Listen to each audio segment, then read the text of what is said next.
네. 기도로 시작하겠습니다. 성부와 성자와 성령의 이름으로 아멘.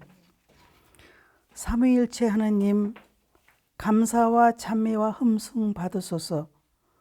주님께서는 저희 선조들로 하여금 마음을 다하여 창조주 성부를 공경하고 힘을 다하여 구세주 성자의 복음을 전파하며 생명을 바쳐 성화주 성령의 진리를 실행하며 구원을 얻도록 이끌어 주셨나이다.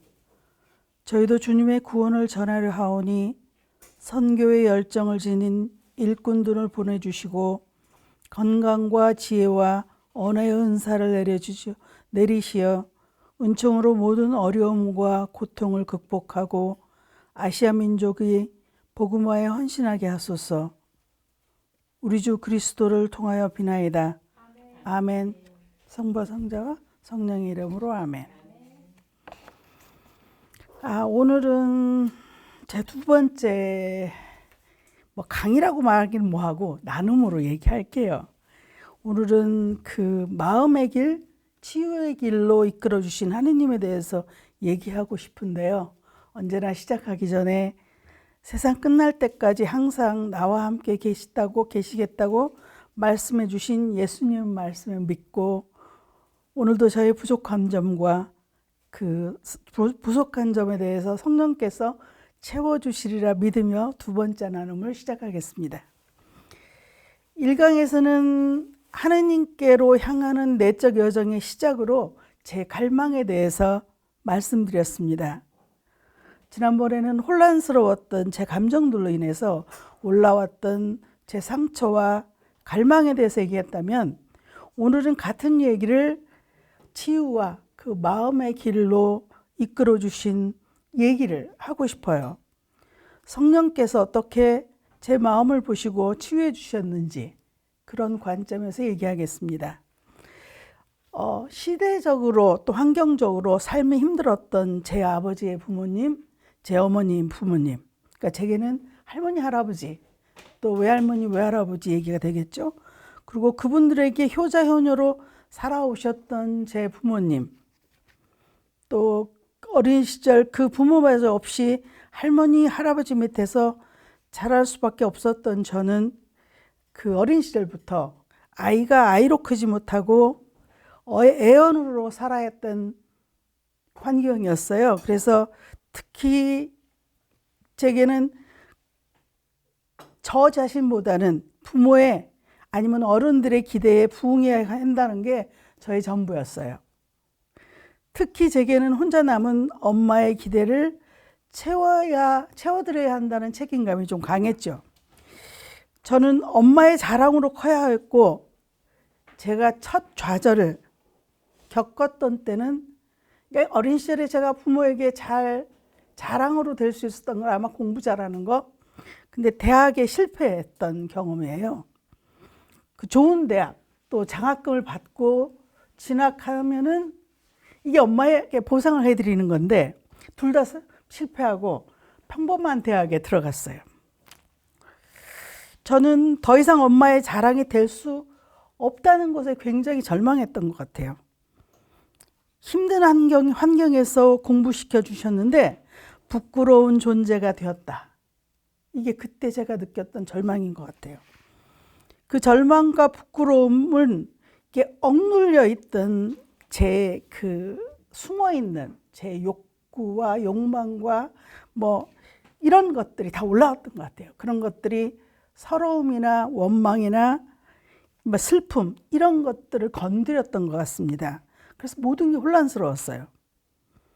그걸 누구에게도 얘기할 수 없었던 제게 그 학교 게시판에 붙어있던 가톨릭 학생회 신입생 모집이라는 그 공고문은 저한테 특별한 초대가 되었어요. 하느님께 가면 아무도 주지 못한 위로를 내게 줄 수 있을까? 아무도 들어주지 못한 내 마음의 얘기를 들어줄 수 있을까? 그게 제 시작인 것 같아요. 그리고 그곳에서 제가 특별한 분을 만났습니다. 그 치료 그룹으로 초대해 주신, 그래서 제 입과 제 마음의 소리를 열어주셨던 메리암 신부님, 지금은 고인이 되셨지만 주 1회 소그룹을 만나서 제 자신에 대해서 이야기 나누었는데 무슨 얘기를 나누는지 저는 기억을 하지 못해요. 근데 말로 표현하지 못했던 제 서러움이 터져 나와서 매 시간 제가 울었던 것 같아요. 근데 그 울음이 저한테는 12년 만에 처음으로 운 울음이었어요.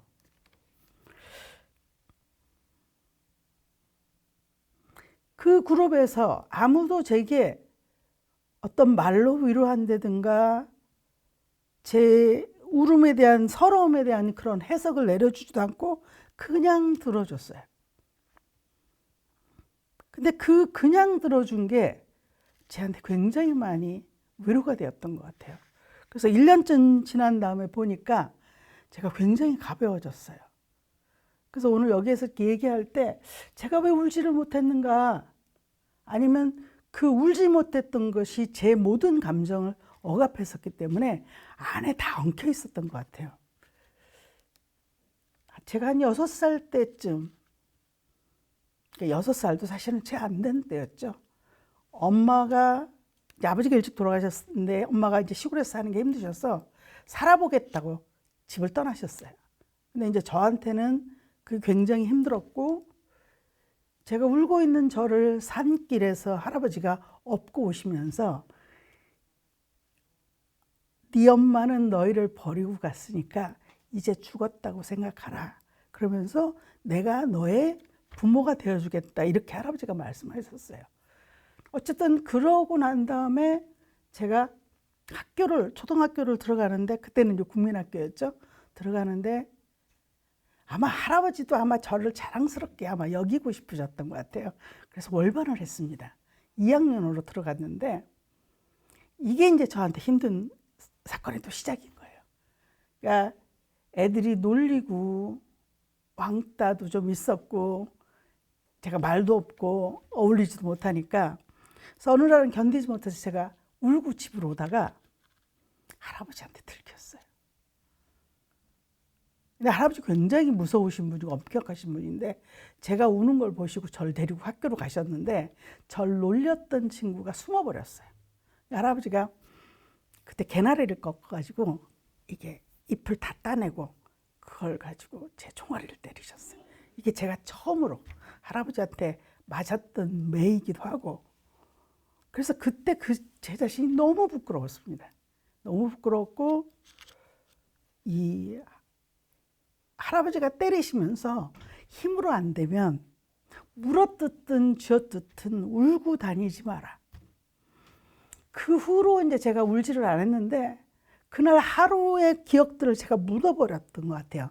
그냥 매맞은 것만 기억했는데 나중에 이제 커서 이렇게 이렇게 울어내면서 작업을 하다 보니까 그때 제가 아마 할아버지한테, 믿었던 할아버지한테 또 내침을 당하는 느낌이었나 봐요. 그래서 엄마한테, 그러니까 애가 느끼는 감정이에요. 우리 엄마가 날 버렸다는 게 아니라 엄마한테 버려지고 이제 할아버지도 날 버렸어, 운다고. 그래서 제가 그때부터 울지를 않고 어느 누구에도 도움을 청하지도 않고 그냥 혼자서 견뎌내는 게 아주 익숙해졌어요.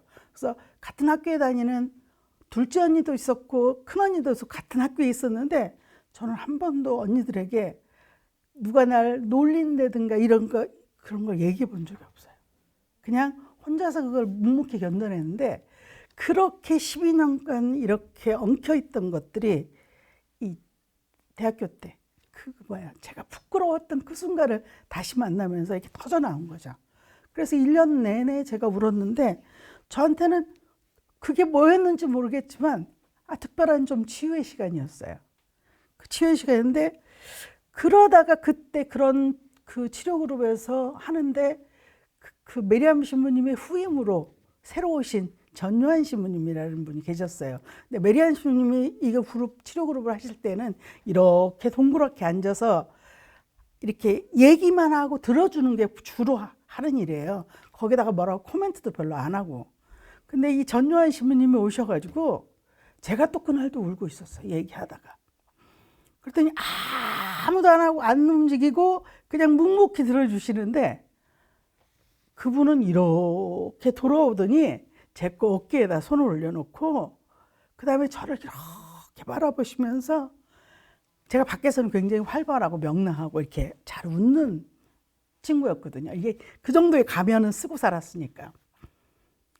나는 유스티나가 밝고 명랑한 줄 알았는데 마음 안에 아픔을 가지고 살고 있는 거를 알겠다고 저를 위해서 기도해 주시겠다고 그렇게 말씀하셨는데 그때 어깨에 올려놨던 그 따뜻한 손과 그 다음에 그 저를 염려하는 이렇게 따뜻한 목소리 그게 저한테는 특별한 느낌으로 왔어요.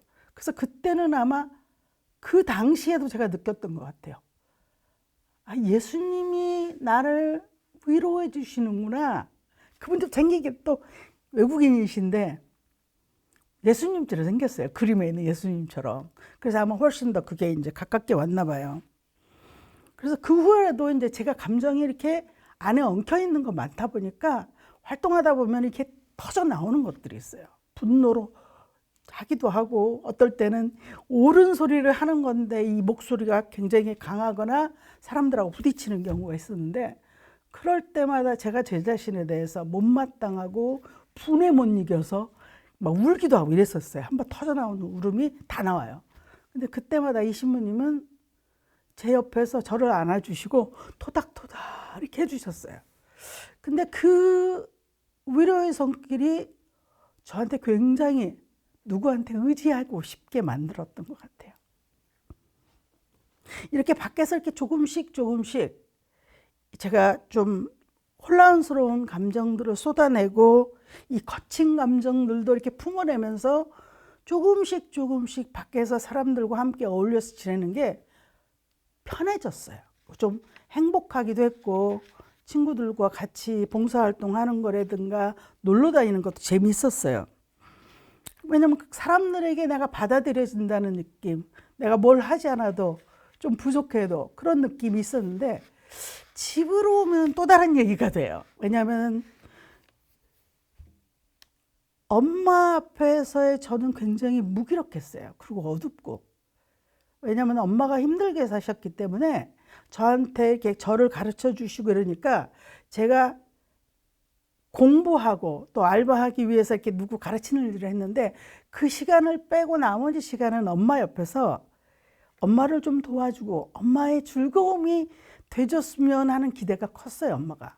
근데 제가 바깥에서 이게 이 재미있는 걸 맛보기 시작했잖아요.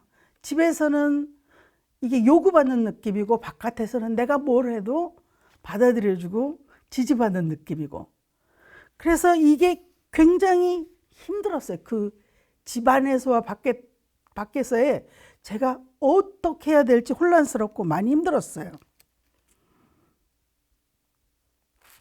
그 두 가지를 이렇게 병행해서 간다는 게 마치 아슬아슬한 그 외나무 줄타리를 이렇게 줄타는 것 같은 느낌? 그래서 언제나 마음속에 이게 어둠이 저를 이렇게 많이 힘들게 했어요. 근데 그거를 제가 누군가에게 엄마를 흉보거나 너무 힘들다고 얘기하면 저보고 사람들이 비난할 것 같아요. 호강의 초친 소리라고. 왜냐하면 그 당시만 해도 대학교 가는 게 이렇게 만만치가 않은 상황이었는데 저희 언니들만 해도 초등학교밖에 못 나왔는데 전 대학까지 나오잖아요. 이런 불만들을 표현할 수도 없고 이렇게 내가 표현할 수도 없는 것들을 내 아픔들을 누군가가 나를 알아줄 사람 없을까? 아니면 누군가가 내 마음을 들어줄 사람 없을까? 이런 갈망이 저한테 항상 있었던 것 같아요. 근데 뭐 이게 쉬운 일이 아니기 때문에 저는 얘기도 못했고 그냥 묵묵히 그 줄다리기 하는 식으로 내면에서는 늘 전쟁이 일어나는데 이쪽에 가서 아슬아슬 저서 아슬아슬 이런 식으로 살아왔었는데 이제 그렇게 드디어 4년이 지나고 졸업하고 취직을 했어요. 아마 제 마음속에서는 졸업하고 취직하면 좀 나아질 거라고 아마 기대했던가 봐요.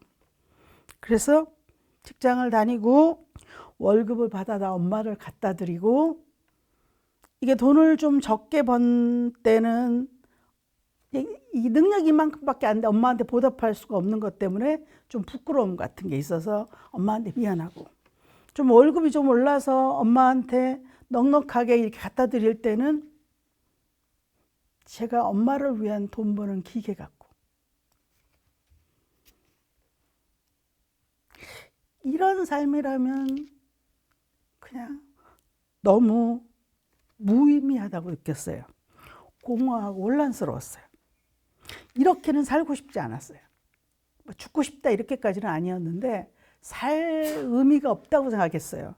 그래서 제가 그 학교 다니는 동안에 봉사한 게 여러 가지가 있었는데, 그 중에 하나는 특별히 이제 야학에서 가르치는 일들을 했는데, 그때 참 많이 제가 기뻤어요. 그러면서 제가 느낀 거는 뭐냐면, 누군가에게 봉사하고 누구한테 내가 가지고 있는 거를 나누어 주는 게 나를 기쁘게 하는 것이니까, 이렇게 무의미한 상황에서 내가 뭔가를 다시 또 시작해야겠구나. 그래서 생각한 게, 졸업할 때 이제 그만뒀던 야학을 다시 가서 다시 가르치기 시작했어요. 밤이니까. 야학에서 다시 봉사하고, 또 그러다가 우연히 뭐가 왔냐면, 그 당시에 이제 생명의 전화 그 상담원을 모집한다고 초기였어요. 이 공고가 어디에서 떴어요.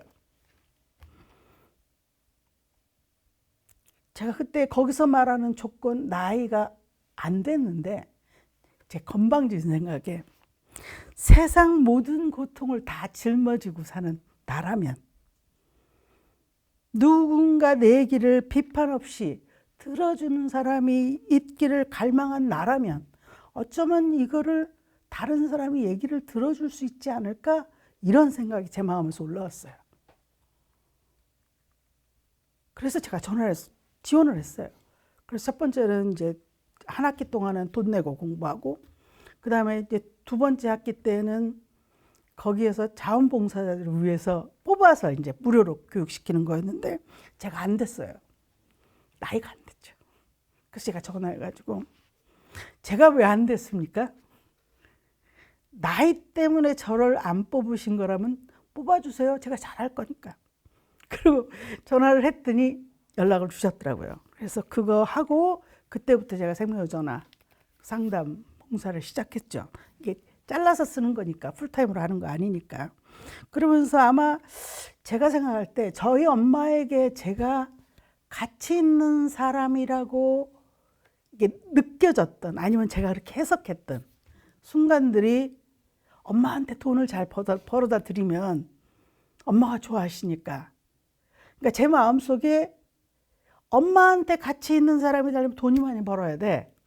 근데 제가 그냥 그거와 관계없이 가치 있는 사람이라면은 돈을 받지 않고 일하는 게 가치 있는 일이 아닐까. 아마 제가 그때는 그렇게 생각했던 것 같아요. 그래서 그냥 생활 속에서 누군가에게 제 마음을 나누고 시간을 나누고 이런 것들을 제가 의미를 부여하지 못했던 것 같아요. 그래서 이 야학이라든가 생명의 전화 같은 경우에는 돈을 받고 하는 게 아니라 오히려 돈을 써가면서 하는 일들이었거든요. 그러니까 아마 제가 그게 좀 마음 안에 그 일을 하면서 제가 좀 가치 있는 사람이라고 스스로 위안을 받지 않았나 싶어요. 그래서 이때부터 아마 제 마음 안에서 올라오는 이 충동들을 관심 갖고 듣기 시작한 것 같아요. 마음에서 올라오는 이런 충동이라는 거, 아까 같이 이게 이런 일을 하면 어떨까, 뭐 이런 게 혹시 나한테 도움이 될까, 이런 올라오는 것들을 어쩌면 그런 것들을 통해서 성령께서 나를 초대해 주시는 건 아닐까? 나한테 뭔가를 알려주고 계시는데 그렇게 하면 내가 뭔가 들을 수 있지 않을까? 이렇게 생각했던 것 같아요. 적어도 인간은 내 마음을, 얘기하지 않는 마음을 들을 수도 없고, 또 판단 없이 나를 받아주기도 사실은 어렵죠. 제가 그걸 두려워하니까. 근데 하느님은 적어도 조건 없이 나를 사랑하신다는 하느님은 이런 나를 그대로 바라봐 주시지 않을까, 이런 거, 그리고 내가 행복하게 살기를 그분은 지지해 주시지 않을까라는 그런 생각이 있었고, 어쩌면 그 믿음이 저를 이런 길로 안내했는지도 모르겠어요. 근데 이제 문제는, 제 안에 있는 문제는, 엄마를 행복하게 해드리는 것과 내가 행복하고 싶은데 이 두 가지를 어떻게 균형을 잡아야 될지 몰라요.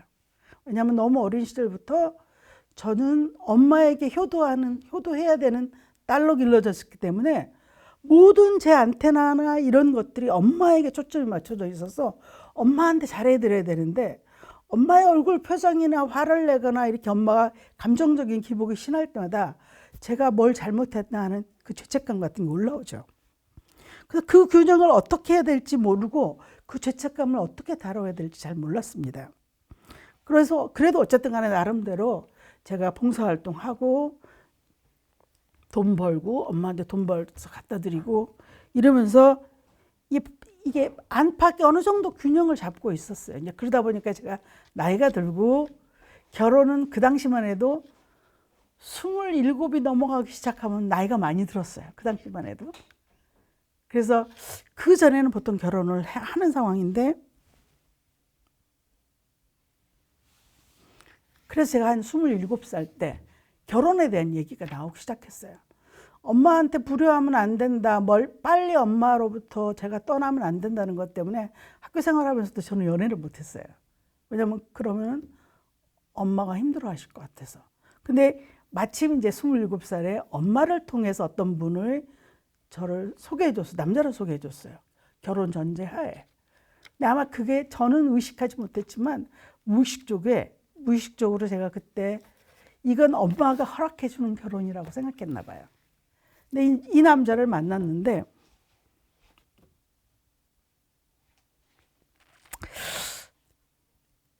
있는 그대로 진짜 너무나도 있는 그대로의 나를 잘 받아주는 것 같은 사람이었어요.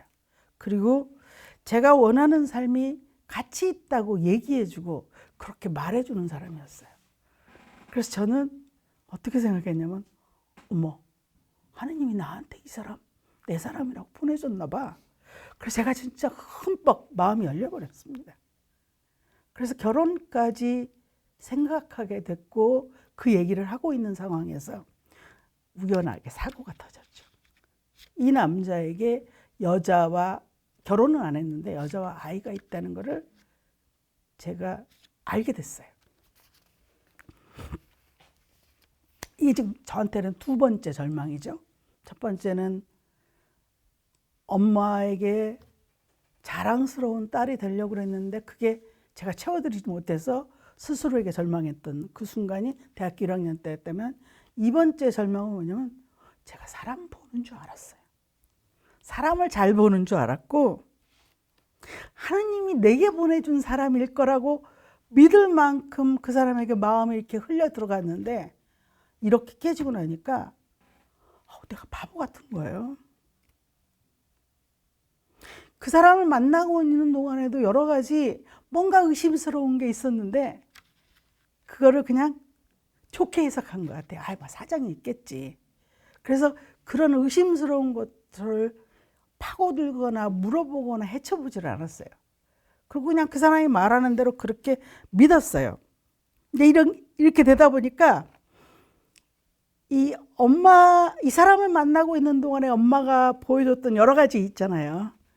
나를 뺏기는 것 같은 느낌 때문에 힘들어 하시고 제가 잘 잡히지 않으니까 그 사람을 끌어들이려고 많이 하시고 이런 여러 가지 복잡한 것들이 있었는데 그게 한순간에 다 습해버렸잖아요. 그냥 제 마음이나 이 상태가 엉망진창이었어요. 그리고 엄마는 아무 일도 없었던 것처럼 제가 예전처럼 빨리 돌아와서 자리 잡길 바랬는데 제 마음은 완전히 쑥대밭이 되어 있는 상황에서 그 사람으로부터 배신당했다는 것보다는 그건 별로 신경도 안 써요. 그 사람 처음부터 나쁜 사람이었으니까 내쳐버렸는데 이 엄마하고 관계에서 오는 것들이 이렇게 막 들쑤셔지고 그 다음에 내가 나 자신을 믿었던 것들이 하루아침에 다 엎어져 버리고 이 두 가지 감정을 다스리는 것도 너무 힘들었어요. 그래서 그냥 너무 부끄럽고 그때는 진짜 죽어버리고 싶을 정도로 부끄럽고 힘들었어요. 그리고 아무것도 보이지가 않았어요. 그래서